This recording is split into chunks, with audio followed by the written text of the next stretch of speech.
ketika ada momentum, ketika ada kesempatan yang tercipta, ya harus bersedia. Ya harus menyiapkan diri, tentunya harus menyiapkan diri.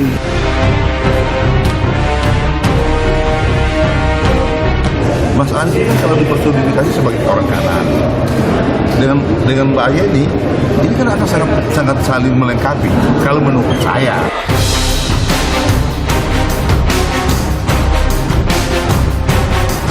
Punya partai, suara nasionalnya juga tinggi, ya kan? Nah, kalau ingin menang, ya harus berpasangan sama AHY.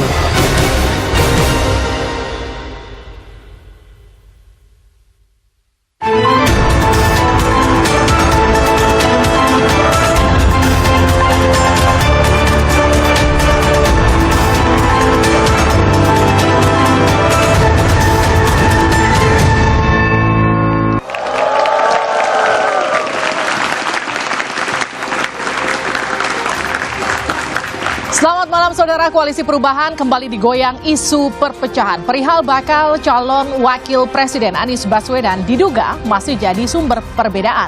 Setelah Partai Demokrat, giliran Partai Keadilan Sejahtera yang mendesak agar nama bakal cawapres Anies Baswedan segera dideklarasikan. PKS khawatir jika itu tak dilakukan, Partai Demokrat akan hengkang. Di tengah desakan Demokrat dan PKS, Partai Nasdem justru memunculkan nama baru yang memiliki peluang untuk mendampingi Anies Baswedan.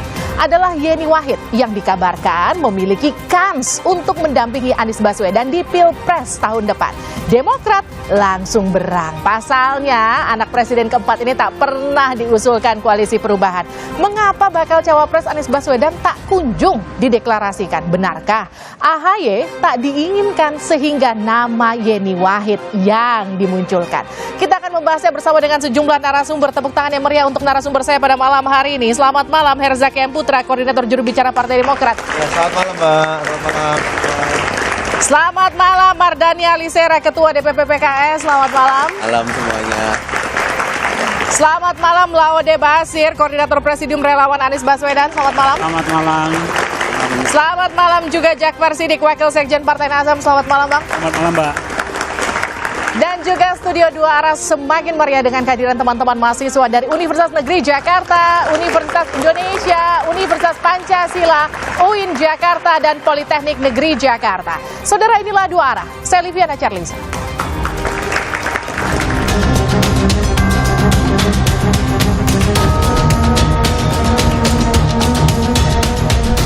Mbak Yeni itu bisa jadi sosok pelengkap Mas Anies. Ya. Pokoknya pada waktunya nanti diumumkan. Bursa bakal cawapres pendamping Anies Baswedan terus menjadi perbincangan. Sejumlah nama muncul ke permukaan. Namun sampai saat ini Anies Baswedan belum juga menentukan pilihan. Nah, belakangan nih muncul nama Yeni Wahid, putri Presiden keempat RI, yang menyatakan siap jika disandingkan dengan Anies Baswedan di Pilpres mendatang. Sebagai orang yang berkecimpung dalam dunia politik sudah cukup lama, pasti harus siap untuk menduduki jabatan publik. Tentunya ketika ada momentum, ketika ada kesempatan yang tercipta, ya harus bersedia. Nah, saya juga masuk dalam kategori itu. Tentunya harus siap, harus bersedia, harus menyiapkan diri. Tentunya harus menyiapkan diri. Partai Nasdem pun menyambut baik kesiapan Yeni jika kelak disandingkan dengan Anies. Kecocokan pola pikir, orientasi, serta sikap antara keduanya jadi pertimbangan. Selain itu, sebelumnya hal senada juga disampaikan Wakil Ketua Umum Partai Nasdem. Anies dan Yeni disebut bisa saling melengkapi. Kalau saya, Mas Anies ini kalau dipersonifikasi sebagai orang kanan dengan Mbak Yeni, ini kan akan sangat saling melengkapi kalau menurut saya. Tapi kan saya bukan penentu kewenangan itu, penentu di situ. Sehingga kemudian ini kita serahkan kepada Mas Anies. Di sisi lain, anggota Majelis Tinggi Partai Demokrat menyebut bahwa nama Yeni tidak masuk dalam pertimbangan sebagai cawapres Anies di Koalisi Perubahan. Hubungan atau komunikasi Mas Anies dengan Mbak Yeni ini dari Demokrat ternyata seperti apa? Apakah cocok atau seperti apa? Ada kedekatan kah? Saya melihat biasa-biasa saja, ya. Baik. Menurut informasi tidak dalam pertimbangan, ya. Suara yang menginginkan posisi cawapres jatuh pada Agus Harimurti Yudhoyono tidak juga surut. Meski pada akhirnya keputusan diserahkan kepada Anies Baswedan. Nah, desakan agar Anies segera mengumumkan nama cawapres pun tidak kalah kencang disuarakan internal koalisi. Karena strategi mengumumkan cawapres di menit-menit terakhir tidak seharusnya dilakukan. Bukan tidak mungkin, elektabilitas Anies malah jadi pertaruhan. Lantas, di tengah dinamika bursa cawapres Anies di Pilpres 2024 nanti, kemanakah pilihan itu akan berlabuh? Dan bagaimana pula masa depan Koalisi Perubahan?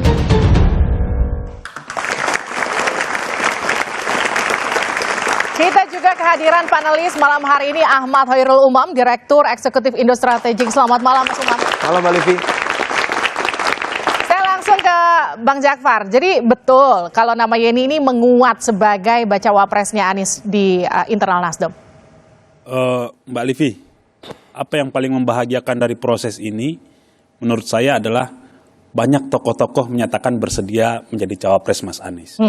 Itu menandakan apa? Menandakan bahwa capres Koalisi Perubahan ini memang mempesona. Memang punya kemungkinan untuk menang gitu. Artinya mudah-mudahan setelah ini ada lagi tokoh yang punya potensi, yang kita tahu jejak rekamnya juga menyatakan siap. Sehingga apa? Sehingga Koalisi Perubahan nantinya ditopang oleh banyak individu-individu, tokoh-tokoh untuk memenangkan proses kontestasi ini. Nah, Mbak Yeni salah satunya, contohnya mungkin. Oke. Kita tahu jejak rekamnya bagaimana, baik dan segala macam, pejuang kemanusiaan. Itu menurut saya sesuatu yang sangat berarti ya buat koalisi ini untuk mengarungi proses pemilu berikutnya, bahwa siapa yang tapi dipilih. Gini Bang, baik izin saya potong. Apa artinya banyak yang kemudian mau jadi cawapresnya Mas Anies, tapi kemudian ini memicu perpecahan justru di internal koalisi? Saya melihat tidak perpecahan, perdebatan-perdebatan, dinamika ini merupakan sesuatu yang wajar gitu, sesuatu yang alamiah dan lumrah malah. Buat apa? Buat nanti bertemunya kesepahaman kapan deklarasi gitu. Ditambah kemudian di piagam yang ditandatangani oleh Ketua Umum itu diserahkan ke Mas Anies. Ini bagian dari aspirasi masyarakat saja menurut saya. Siapapun yang didorong ya silahkan. Jadi Mbak Yeni ini aspirasi masyarakat atau aspirasi Nasdem? Menurut saya Mbak Yeni menyampaikan, Nasdem menyambut umpamanya ya, contoh. Tapi kan gak disambut Demokrat gitu nggak Mas Zaki? Gimana Mas Zaki? Ya, kalau dari kami melihatnya begini gitu. Ini sebenarnya sah-sah saja, siapapun nama yang dilontarkan tuh itu kan bagian dari demokrasi. Dan ini indahnya demokrasi dan juga di Koalisi Perubahan. Di kami kalau ada perbedaan tidak dipanggil dan tidak dikasih tahu apa-apa gitu. Tetapi kalau ada berbeda ya kita diskusikan. Itu satu. Yang kedua, kalau Mbak Yeni ini kan tadi kalau saya melihatnya begini nih. Selama ini ada framing yang sangat kuat terkait sosok Mas Anies Baswedan. Kami lihat dalam konteks misalnya nih, bahwa Mas Anies ini mewakili spektrum Islam tertentu gitu. Dan kemudian dianggap agak tidak dekat dengan NU ataupun malah agak jauh, bahkan cenderung agak anti katanya. Ini spektrum ini. Tetapi dengan statementnya Mbak Yeni Wahid ini justru menunjukkan ini Mbak Yeni ini kan NU Tulen ini, ya kan, NU Tulen. Kemudian beliau adalah anak dari almarhum Gus Dur, keturunan langsung dari pendiri NU. Tapi Mas Zaki, Anda yakin Demokrat nggak merasa terancam dengan munculnya Yeni yang menjadi calon bacawa pres? Oh enggak, kalau kami melihatnya begini, kami melihatnya tadi lagi-lagi ini langsung mematahkan stigma bahwa Mbak Yeni sendiri merasakan dekat dengan Mas Anies. Dulu Mas Anies jadi rektor, kemudian Mbak Yeni baru pulang dari Amerika diajak jadi dosen. Nah ini maksud saya ini menjadi penting ini. Kenapa? Artinya Mbak Yeni layak ya di mata Demokrat untuk bersanding bersama Anies? Ya kalau masalah layak nggak layak banyak yang layak. Kalau bagi kami nih ya, kalau bicara mengenai layak dan nggak layak, karena kalau misalnya Mas Ahaye juga, Pak Surya Paloh juga udah menyebutkan lebih dari pantas kan begitu. Nah, tetapi mesti diingat kita ini ingin menang. Kita ingin menang, bagaimana agar Koalisi Perubahan bisa menang? Makanya kita diskusi panjang nih dari tahun lalu ya Bang ya. Ya. Oke. Nasdem, PKS dan Demokrat tuh diskusi panjang bagaimana nih bisa memenangkan perubahan ini. Muncullah kemudian piagam itu sebagai kristalisasi kesepakatan kita gitu. Baik. Ada lima kriteria yang sudah disepakati. Nah, di sini nih, inilah kuncinya. Tinggal kita lihat mau ada tokoh A masuk, ada usulan masuk, dicek aja. Tapi kalau gini, A, B, C, D, gitu. Bang Zaki gini, kata Anda Yeni layak, tapi kata Bang Jansen, Mbak Yeni ini nampaknya kurang cocok karena dianggap segala atribusi yang melekat dalam diri beliau ini untuk posisi Wapres di Koalisi Perubahan, buat saya beliau tidak pas, tidak cocok. Mungkin cocoknya di koalisi lain karena dianggap Mbak Yeni ini kan dianggap tidak mengusung perubahan. Gimana tuh? Nah ini ada perbedaan kata Mbak, layak dan cocok. Kan makanya saya bilang, Mbak Yeni ini secara individu, secara in person ini Layak.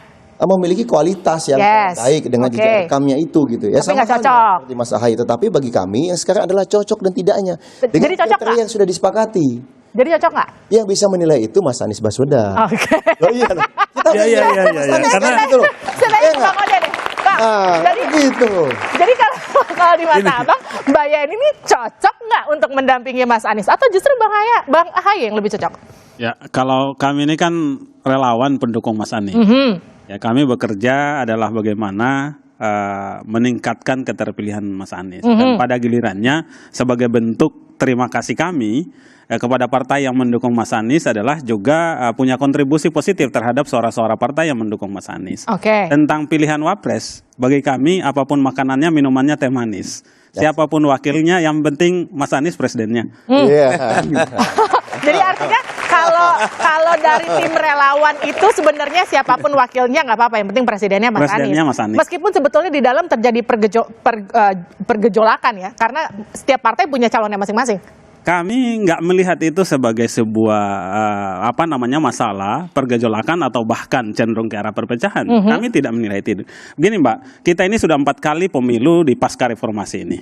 Kalau kita merujuk semua ke-4 kali pemilu, munculnya calon presiden, wakil presiden itu selalu di seminggu, 2 minggu jelang pendaftaran pemilu.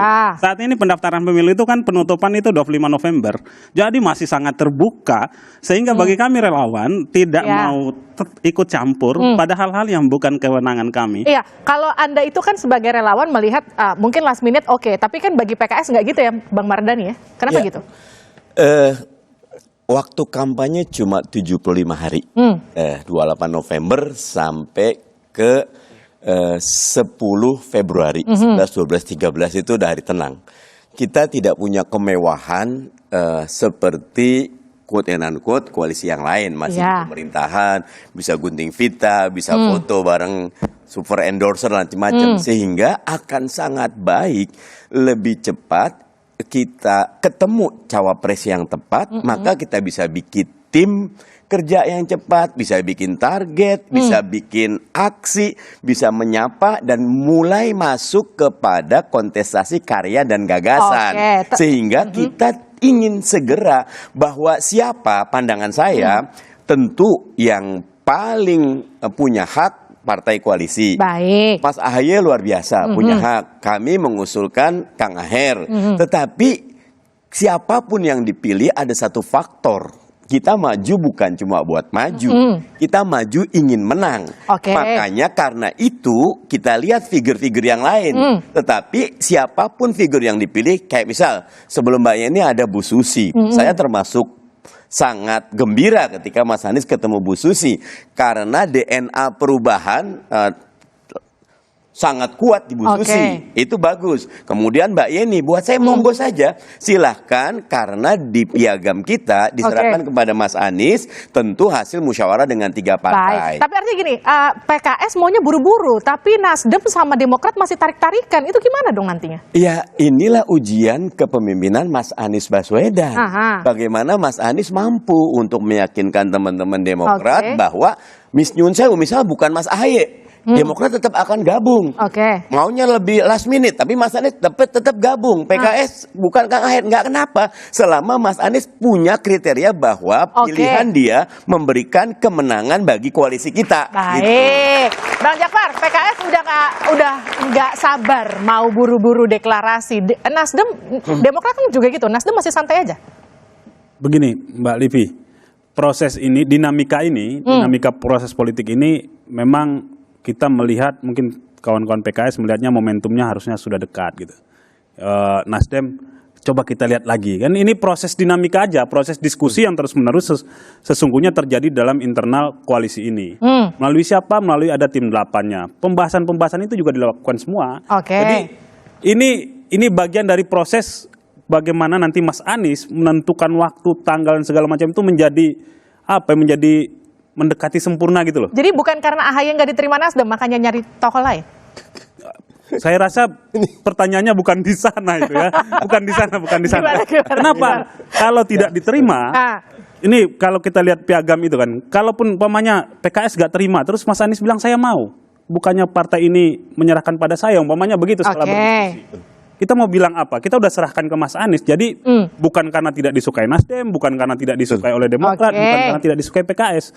Tapi mana kira-kira nanti prosesnya, kapan waktu yang tepat kemudian memberikan efek elektoral yang baik. Kapan waktu yang tepat akan memberikan elektoral yang baik. Saya ke Mas Umam. Mas Umam, jadi sebenarnya menunda-nunda pengumuman cawapres ini apakah menguntungkan Anies secara elektabilitas atau justru sebaliknya? Tapi nanti dijawab saja dari luar.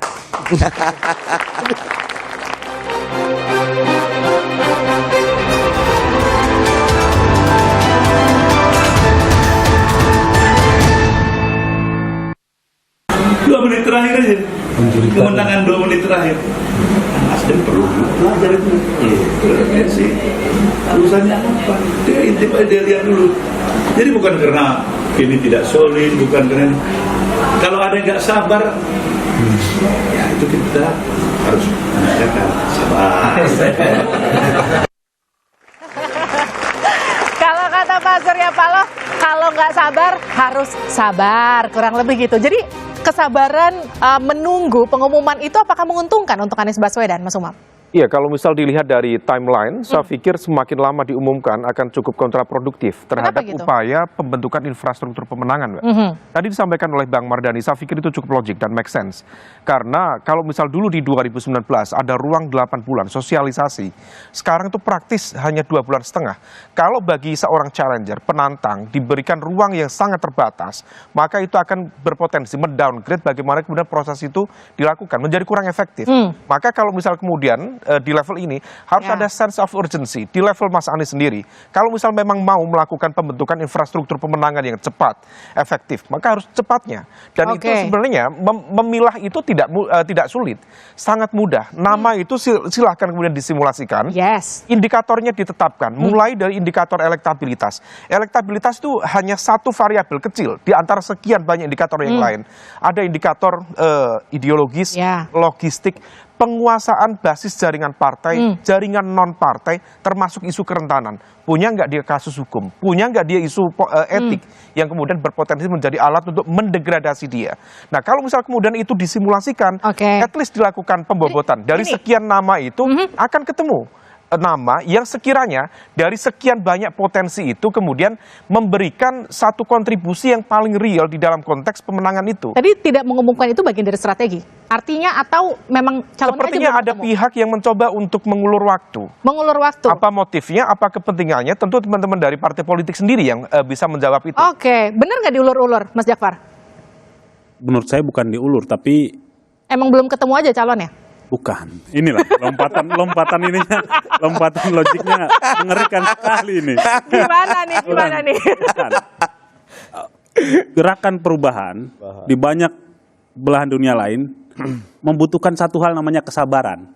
Momentum yang tepat untuk memberikan efek terhadap proses, terhadap masyarakat. Kalau gerakan perubahannya terburu-buru, bisa juga kempes. Tapi kesabaran lama-lama, Mas Jakfar, maaf saya potong ya, itu kalau kata Mas Umam tadi, menurut Mas Umam, itu akan merugikan, karena proses sosialisasinya jadi pendek. Kalau kata Bang Mardhani kan juga gitu tadi. Saya melihat sampai hari ini, Mas Anies mutar, keliling dengan Nasdem, keliling dengan PKS, kemarin di Sumatera Barat dengan PKS, sorenya dengan Demokrat, malamnya dengan Nasdem, itu malah enak nih sekarang nih, berbagi waktu dan lain-lainnya bisa. Kenapa? Karena konstituen Nasdem, konstituen PKS, konstituen Demokrat itu berbeda. Begitu dibawa ke berbagai arah, ini malah untuk sementara ya saya melihat sangat efektif sekali. Tapi kok beda Bang Mardhani sama Bang Jakfar? Kalau kata Bang Jakfar lama itu efektif, kalau kata Bang Mardhani kan enggak? Saya melihatnya Pilpres itu barengan sama Pileg. Jadi wajar juga kalau teman-teman berpikir ketika pileg ini, ketika pilpres ini, pilegnya juga ada electoral insentifnya. Ya. Makin lama ditunda, maka peluang satu partai membranding agar Anies deket DNA-nya dengan partai tertentu bisa juga. Tetapi pandangan saya, ketika satu paket itu sudah diumumkan, maka otomatis relawan juga akan bahagia. Kami partai juga sekarang nih sudah pada pengen kerja, tapi sekbernya belum ada, tim pemenangan nasionalnya belum ada. Jadi kalau menurut Bang Mardhani siapa yang nunda-nunda? Tidak ada yang nunda-nunda, tetapi prosesnya masing-masing punya pendapat. Pendapatnya Pak Surya Paloh tadi katakan yang last minute, buat saya punya peluang pembenaran juga. Misal gini, kan kita kan nggak di ruang vakum nih. Ada koalisinya, katakan Pak Prabowo, yang juga belum ketemu. Belum tentu juga. Tapi mereka ada di pemerintahan untuk sosialisasi ke masyarakat lebih bisa gampang. jadi akan ada partai yang jadi partikel bebas ketika di sini tidak dijadikan cawapres atau di sini tidak. Peluang gabung sama kita mungkin. Itu siapa tuh Bang? Mungkin ada, mungkin. Tapi buat kami atau saya pribadi minimal peluang itu bisa ada, bisa enggak. Yang ada sekarang teman Demokrat, PKS, Nasdem sudah satu. Kita ini bergabung tidak transaksional. Kita ini bergabung secara substansial dan fundamental, mengusung perubahan melawan rezim yang ingin status quo. Sehingga ini luar biasa solid. Nah, ini ngomong-ngomong status quo kan, Bang Jansen juga sempat mention kalau Mbak Yeni itu kan masuknya ke status quo ya, Bang Zaki ya? Ya. Jadi gimana tuh? Ya gini, ini sebenarnya bahas Mbak Yeni membahas cawapres. Atau kan masuk ke dalam salah satu cawapres. Ya, kalau kami melihatnya gini ya, kalau kita fokus aja gitu, kita misalnya bicara mengenai timing nih ya. Mengenai timing ya, kalau dari demokrasi kami udah tegas dan jelas. Kita juga sudah sampaikan masukan di tim 8 dengan teman-teman partai lain juga sudah memahami, sudah tahu masukan kita apa, alasan kita apa, kita apa. Mas Anies juga sudah tahu gitu, karena begini.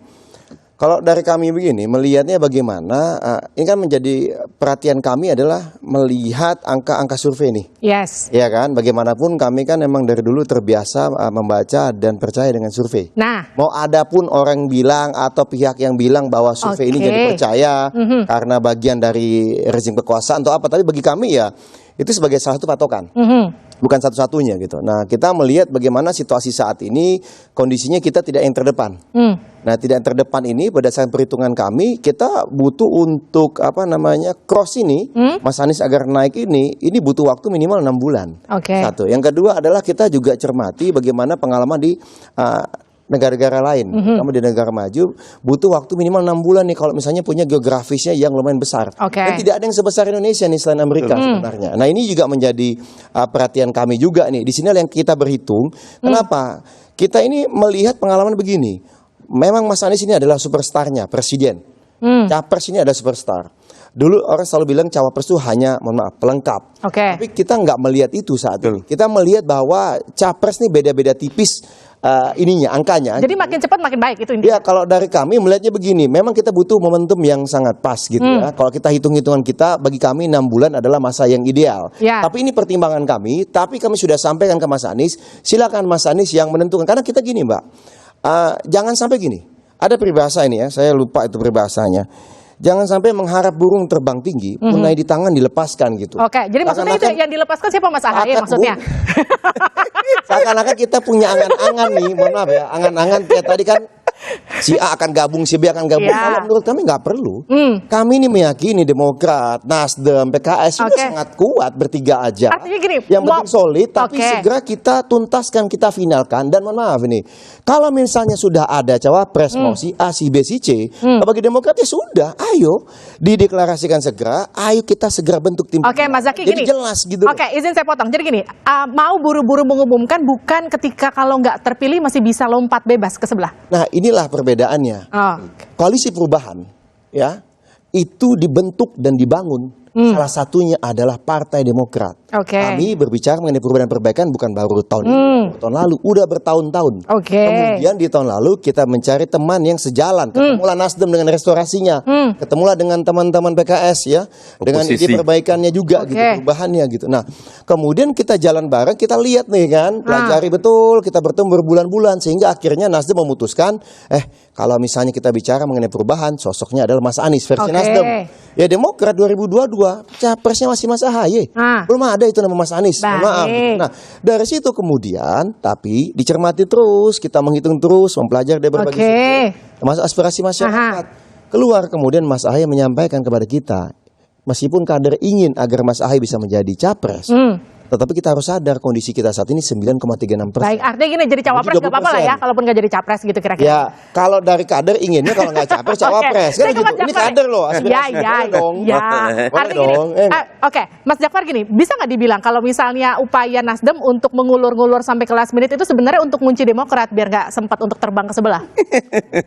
Ketawa loh, itu artinya bener loh.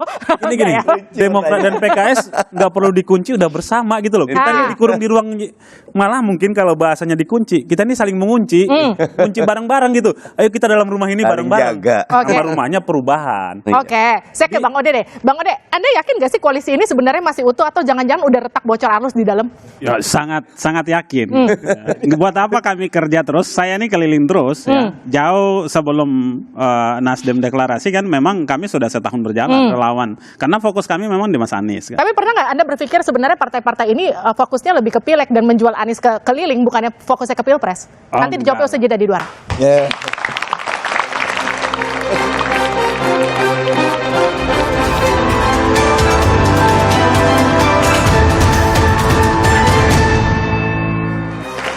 Anda kembali bersama kami di Dua Arah. Jadi siapa cawapres, Anies, AHY, atau Mbak Yeni? Tadi pertanyaan saya ke Bang Ode, jadi gini, jangan-jangan sebetulnya partai politik ini menunda-nunda pengumuman karena sebetulnya mereka mencari kesempatan untuk mempromosikan partai itu di pileg sebetulnya, bukan fokusnya ke pilpres.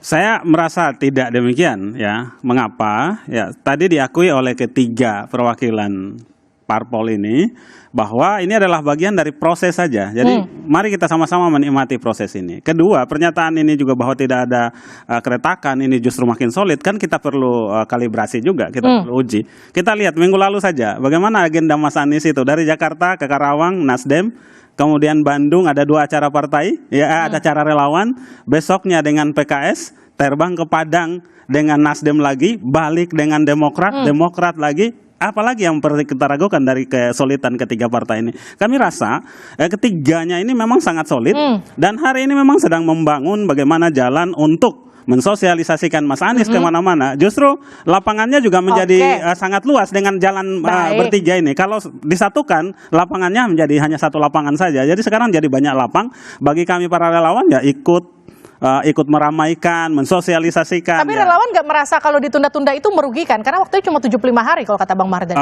Saya merasa dari pengalaman yang tadi saya sampaikan juga tidak. Toh cukup buat buktinya kita sebenarnya sudah jalan dari 2 tahun, dari sudah mau 2 tahun ini kita sudah jalan. Tapi kan nggak ada cawapresnya.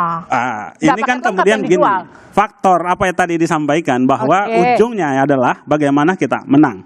Ya itu saya rasa ketiga panelis dari partai ini sangat menginginkan itu. Ini saya lempar ke Mas Umam. Mas Umam, ini mereka kondusif ya? Bener nggak kayak gini? Atau di dalamnya justru sebenarnya nggak? Memang batas antara solid dan sulit agak tipis. Jadi gimana? Solid dan sulit itu bedanya tipis memang. Memang klaim menunjukkan bahwa ini situasi solid, tetapi bagaimanapun juga tadi, kalau misal memang solid, sudah diserahkan kepada Mas Anies dan sudah ditetapkan nama. Jadi sebenarnya dikasih ke Mas Anies itu formalitas aja sebenarnya. Ya itu secara legal formal, administratif dalam konteks koalisi di Piagam diserahkan itu. Dan artinya secara prerogatif diserahkan kepada Anies sebagai capres. Kalau memang sudah ada, kenapa kemudian masih ada barrier, ada resistensi untuk merilis itu? Nah maka di situ yang kemudian harus dipercepat. Nah percepatan itulah yang kemudian tidak perlu nunggu koalisi yang lain, karena ini berbeda. Situasi di perubahan berbeda dengan koalisi-koalisi lain yang ada di pemerintahan. Mereka punya luxury, mereka punya infrastruktur yang lebih mapan. Di perubahan tidak seperti itu. Di perubahan nggak seperti itu, Mas Jakfar. Kalau tadi kata Mas Umam, Jangan-jangan sebenarnya cuma formalitas saja kurang lebih dikasih piagam itu ke Mas Anies untuk Mas Anies yang menentukan. Sebenarnya di dalam juga internal tuh masing-masing masih saling ngunci. Bener nggak sih gitu? Menurut saya tidak. Oh enggak ya? Ya. Itu dibuktikan dari ini menuju proses pemenangan gini. Saya mau mulai tadi, apakah partai-partai ini hanya menggunakan ini untuk pemenangan pileg? Menurut saya juga tidak. Kenapa? Kita juga ingin menang di Pilpres. Ngapain kita maju, pemilu, ikut election, bikin koalisi dan lain-lain untuk kalah? Tidak. Maka sekali lagi ini prosesnya menang Pilpres, menang juga di pileg. Tapi kan Nasdem udah dapat kotel efek dari pencalonan Anies. Soal koktel efek, mungkin kawan-kawan PKS juga dapat, kawan-kawan Demokrat juga dapat. Hari ini itu baru hasil survei. Yang menentukan itu nanti berapa kursi yang dihasilkan. Oke. Nah, ini kan baru proses-proses semua nih. Tapi kalau dua teman ini udah bilang gini, Mas Jafar, kalau dua teman ini udah bilang, ayo dong buru-buru diumumin, kenapa harus ditunda-tunda, kenapa Nasdem masih kekeh nanti aja terakhir? Tadi sudah saya sampaikan bahwa dimanapun di belahan dunia ini, kesabaran menjadi faktor penting untuk proses perubahan. Oke, jadi PKS kurang sabar, Bang Mardhani. Masing-masing punya derajat kesabarannya. Teman-teman Nasdem melihat last minute akan ada kejutan, akan ada tambahan dan benar. Tetapi bahwa kita juga melihat waktu tidak bisa ditawar. Yes. Kita tidak punya luxury tadi, itu infrastruktur kita dan Indonesia itu kita ada 800.000 TPS, 17.000 lebih pulau, ada 38 provinsi yang harus diketuk, yang harus diingatkan. Kan ketika capres-cawapres baru satu hal, apa sih message-nya, mau apa sih perubahan ini, kan itu perlu segera untuk disampaikan. Jadi masing-masing punya derajat kesabaran dan punya landasan pikiran. Nah untuk itu kita berembuk dan saya sih yakin nggak lama lagi akan deklarasi. Kalau Nasdem sampai pada akhirnya tetap seperti tadi Pak Surya Paloh bilang, last minute itu mungkin yang terbaik, harus sabar. Masih sabar PKS? Enggak, kita sabar sekali, nunggunya udah berapa lama gitu. Dan teman-teman Nasdem juga punya hak juga untuk last minute. Nah saya yakin akan ada ketemu titik kulminasi di mana momentum itu datang. Oke, apakah Demokrat sesabar PKS, Mas Zaky? Kalau sabar, kami udah 9 tahun di luar pemerintahan. Itu kurang sabar apa lagi gitu. Ya, kalau bicara sabar gitu ya kan. Satu, ya. Yang kedua, mesti diingat ini kan berproses ya. Kami kan hanya mencermati isi piagam. Bagi kami di poin keempat kalau tidak salah itu deklarasi akan dilakukan tidak lama. Ya kan, tidak lama setelah piagam ini ditandatangani. Tapi kan ini udah lama. Ya ini kan makanya menurut versi kami loh, Ya. versi kami. Tapi teman Nasdem bilang belum. Dan PKS ternyata bilang juga ini kayaknya harus lebih cepat. Bagi kami begini Mbak, yang paling penting ini adalah masyarakat juga. Yang kami kan keliling nih terus nih. Ya kan, kita terus sosialisasikan perubahan ke masyarakat ya saat ini. Lalu kita juga sudah jalan dengan baliho dan billboard yang masif dan seragam.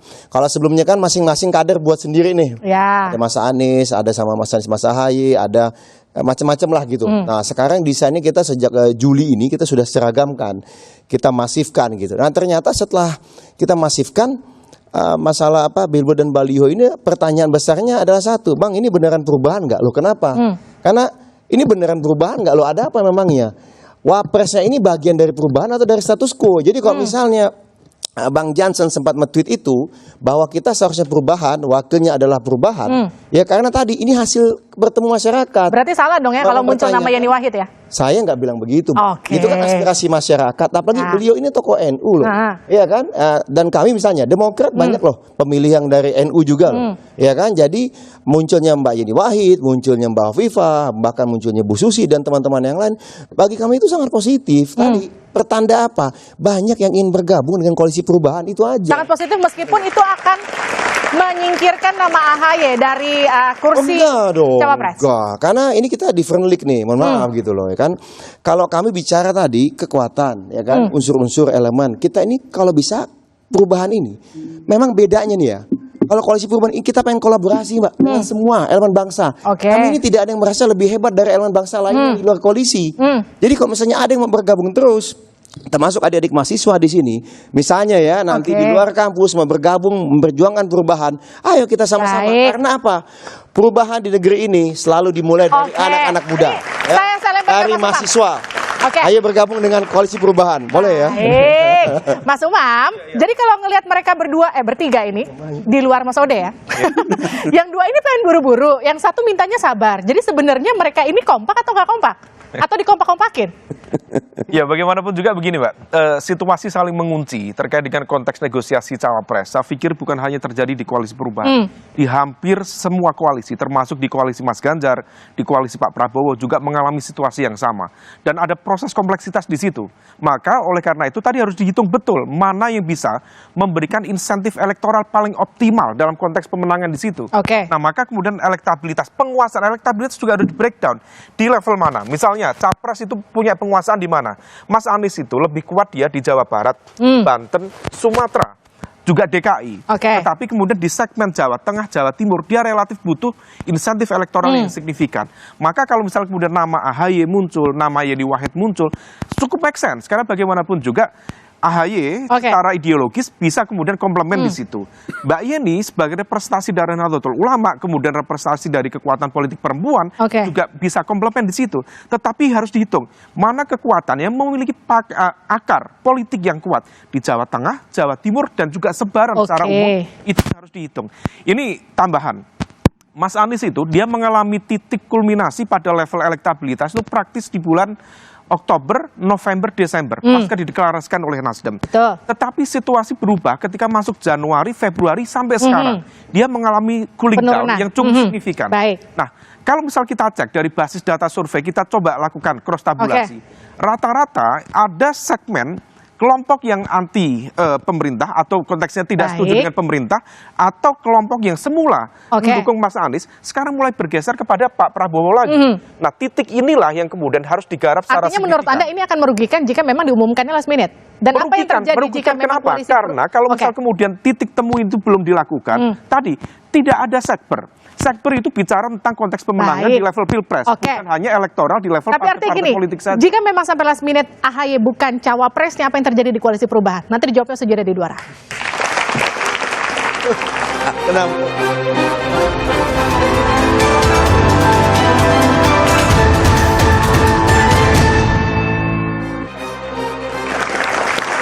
Kembali bersama kami di Dua Arah. Jadi siapa cawapres Anies Baswedan? AHY kah? Atau Mbak Yeni Wahid kah? Atau justru ada nama lain kah?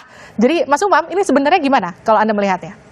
Ya, kalau misal kemudian tadi semua nama disimulasikan dengan semua indikator yang ada, maka harusnya tidak susah untuk menentukan itu. Kalau kemudian masing-masing partai mengirimkan perwakilan, kemudian dihitung dengan pembobotan, let's say 1 sampai 5. Satu nama itu kemudian kira-kira berapa bobotnya. Dari semua indikator, itu praktis 1 hari sudah bisa diputuskan. Nah, tetapi kemudian sepertinya ada pihak yang kemudian mencoba untuk mengoptimalkan agenda terkait dengan elektoral partai. Jadi menurut Anda ini ada yang sengaja untuk menunda-nunda. Tetapi bagaimanapun juga, sekali lagi, masing-masing tentu memiliki target elektoral. Dan itu adalah sebuah hak politik. Tetapi bagaimanapun juga, infrastruktur pemenangan dalam konteks challenger, itu betul-betul harus difikirkan. Kalau misal kemudian dianggap masih santai-santai saja, tidak ada sense of urgency, saya pikir ini menjadi sebuah tantangan yang akan justru melemahkan basis competitiveness dari Anies itu sendiri. Saya ke Mas Jakfar. Mas Jakfar, kalau kita lihat nih dari hasil survei LSI 1 sampai 8 Juli, simulasi 1, 2, 3, nama Anies Baswedan justru sebetulnya lebih tinggi bersama Mas AHY dibanding sama Mbak Yeni. Gimana tuh? Simulasi survei sebuah indikator, sebuah hasil riset yang patut kita apresiasi. Iya. Itu ya. Artinya sebenarnya lebih gampang milihnya ya nggak sih? Bukan. Hasil survei itu berbeda dengan keputusan politik bisa jadi terjadi, bisa juga sama. Jadi dalam konteks ini kita tidak bisa bilang, oh ya dia aja atau siapa aja. Semua usulan, semua menurut saya diskusinya, semua aspirasi siapapun dia itu baik buat kita, baik buat proses demokrasi di Indonesia. Kenapa makin banyak nama yang muncul, makin banyak wacana, makin banyak gagasan dan lain-lain. Pada koalisi perubahan, titik tumpunya nanti Mas Anies menentukan pilihan dan mengumumkan pilihan itu, siapapun dia. Itu yang terbaik tentu saja untuk apa? Untuk proses pemenangan gerakan perubahan ini. Jadi Demokrat akankah tetap setia bersama koalisi perubahan jika Nasdem tetap ngulur-ngulur sampai last minute? Demokrat tetap di situ. Kalau bagi kami ini pertimbangannya bukan mengulur, bukan nanti, bukan lama, cepat gitu. Tapi pertimbangan kami di koalisi perubahan ini lagi-lagi adalah masalah nilai-nilai atau kita sepakati bersama. Masalah nilai-nilai perubahan. Kalau ternyata misalnya katakanlah tadi ya, mendadak ada, ya katakanlah Mas Anies menentukan siapa cawapresnya gitu. Ya kita akan duduk bareng lihat pertimbangannya apa, apakah sesuai dengan 5 kriteria yang disepakati atau tidak, itu satu. Di dalamnya ada unsur perubahan. Kalau ternyata bagian dari status quo, tentu kami akan meminta penjelasan karena bagaimanapun kami nggak mau nih disebut koalisi perubahan pro status quo. Kami ini koalisi perubahan dan apa? Perubahannya nanggung gitu ya? Iya nggak mau, nanti dibilang kentang gitu. Kita mau, kita kelasnya berubah-berubah jadi bukan perubahan. Gitu. Ya kita maunya menang. Jadi pesan yang ingin kami sampaikan adalah bahwa Demokrat, PKS dan Nasdem ini kita sama-sama disatukan oleh nilai-nilai ingin memperjuangkan perubahan. Meskipun Mas AHY bukan cawapresnya, akan tetap di situ kah? Loh, kan sudah jelas berulang kali ditanyakan. Mau dari Oktober 2022 kan saya mengkonfirmasi, siapa tahu berubah. Oktober 2022 sampai dengan sekarang bisa saya sampaikan. Mas AHY menyampaikan, rakyatlah yang utama. Rakyat menginginkan perubahan. Kami akan terus di koalisi perubahan. Nah, closing nih karena mau habis. Saya sampaikan cawapres Anies, AHY atau Yeni.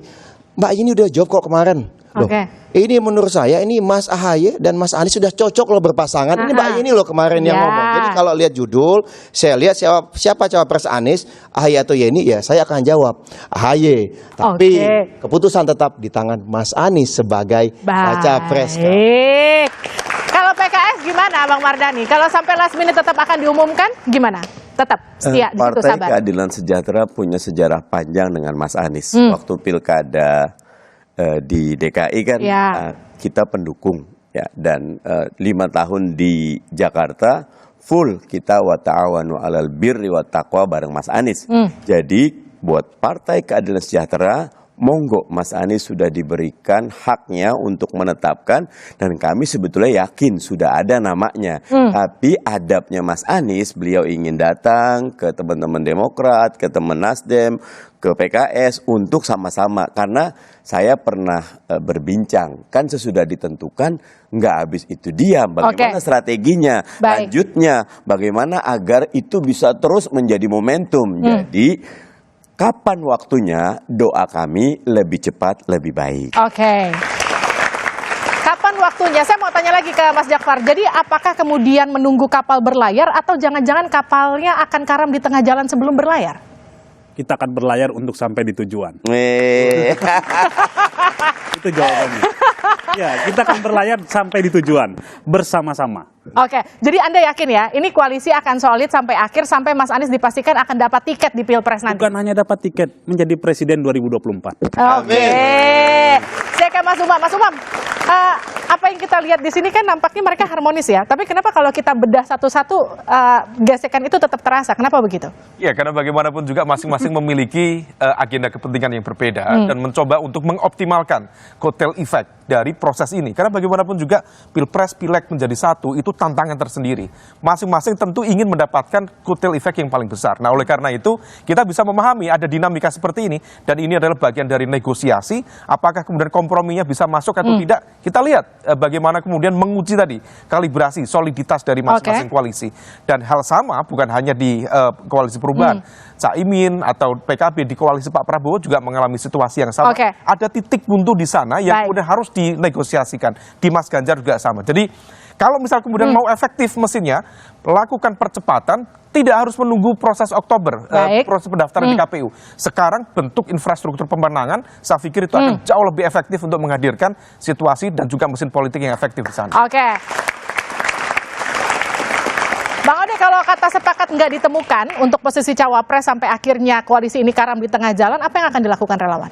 Ada yang menarik yang disampaikan oleh Mas Jaki tadi, bahwa konsistensi itu bukan pada orang, tapi konsistensi itu pada nilai. Ini ada nilai yang dipegang oleh ketiga partai ini, sehingga saya yakin ini akan tetap solid. Yang kedua adalah kita butuh sumber daya manusia yang banyak untuk perubahan ini. Bagi kami para relawan, syukur ada banyak nama, ada Mas AHY, ada Mbak Yeni, ada Mbak Hovifa, dan yang lainnya lagi. Untuk perubahan ini tidak hanya Wapres loh yang menentukan. ada banyak posisi-posisi ini. Ayo orang-orang hebat dalam negeri ini bergabung dalam koalisi Mas Anies sebagai Presiden Republik Indonesia. Saudara, sosok cawapres di Pilpres tahun depan memang dianggap sangat menentukan. Karenanya berbagai koalisi memilih menahan diri untuk tak buru-buru mendeklarasikan dan mengumumkan, termasuk Koalisi Perubahan untuk Persatuan. Tak hanya Anies Baswedan, Ganjar Pranowo, Prabowo Subianto juga belum mengumumkan siapa sosok yang dipilih untuk mendampinginya di Pilpres nanti. Berbagai koalisi masih wait and see. Ini dilakukan agar mereka tak salah pilih orang dan berujung kekalahan. Meski demikian, soal bakal cawapres ini bisa memicu perpecahan dan membuat koalisi bubar di tengah jalan. Saya Liviana Charlisa, tetap saksikan Kompas TV untuk mengupdate informasi seputar pemilu hanya di Kompas TV, independen terpercaya. Sampai jumpa.